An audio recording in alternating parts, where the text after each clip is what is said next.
ഇന്നത്തെ വചനം വിശുദ്ധ യോഹന്നാൻ എഴുതിയ സുവിശേഷം 6-ാം അധ്യായം 38-ാം വാക്യം.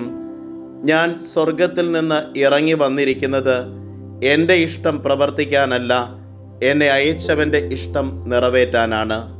കാരുണ്യവാനും സ്നേഹനിധിയുമായ നല്ല ദൈവമേ, അങ്ങേ തിരുസന്നിധിയിൽ ഞങ്ങളുടെ എല്ലാ പ്രാർത്ഥനകളെയും ചേർത്ത് വയ്ക്കുന്നു.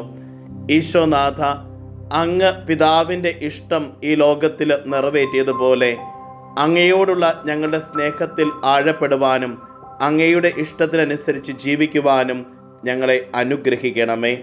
അമ്മേ മാതാവേ, ഞങ്ങൾക്ക് വേണ്ടി മാധ്യസ്ഥം യാചിക്കണമേ.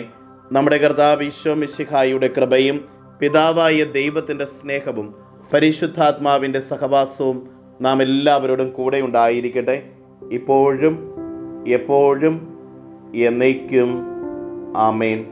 ഇന്നത്തെ നിയോഗം ദൈവവേല ചെയ്യുന്ന എല്ലാ മക്കളെയും സമർപ്പിച്ചുകൊണ്ട് പ്രത്യേകം പ്രാർത്ഥിക്കാം.